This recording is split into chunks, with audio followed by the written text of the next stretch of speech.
நடிகை பிரத்யூஷா பற்றி இந்த காணொளியில் பார்ப்போம் அன்பு பார்வையாளர்களே. தவசி படத்தில் பஞ்சாங்கம் பார்க்காதே மாமா மாமா பாடல் மூலம் இவர் மிகவும் ஃபேமஸ். இவரின் தற்கொலை செய்தி இன்னும் மர்மமான பல உண்மைகள் வெளிவராத செய்தியாகும். இவரின் வழக்கு இப்பொழுது உச்சநீதிமன்றத்தில் உள்ளது.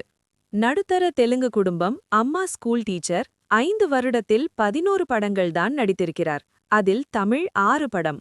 இடுப்பழகி, புன்னகை அழகி. இவரின் புன்னகைதான் இவருக்கு நடிப்பு வாய்ப்பை வாங்கித் தருகிறது. இவருக்கு சினிமா வாய்ப்பே ஒரு டிவி ஷோ ஸ்மைல் கண்டெஸ்ட் மூலமாகத்தான் கிடைக்கிறது.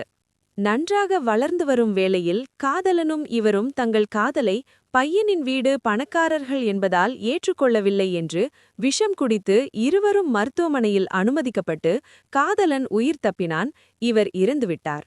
காதலன் போலீசாரால் கைது செய்யப்பட்டு சிறையில் அடைக்கப்பட்டார். ஆனால் அட்டாப்சி ரிப்போர்ட்டில் அந்த பெண் மீது நகக்காயங்கள் இருந்தது மற்றும் கழுத்து நெரிக்கப்பட்டது தெரியவந்தது.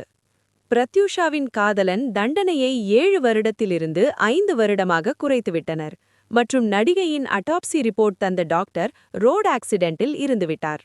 இதனால் பிரத்யூஷாவின் அம்மா தன்னுடைய மகளை அவள் காதலன் அவனுடைய நண்பர்களுடன் சேர்ந்து பாலியல் வன்மை செய்து கொன்றுவிட்டான் என்று வழக்கு பதிவு செய்து இன்று வரை போராடிக் கொண்டிருக்கிறார். மேலும் இதுபோன்ற செய்திகள் கேட்க மற்றும் பார்க்க சப்ஸ்கிரைப் பண்ணுங்க.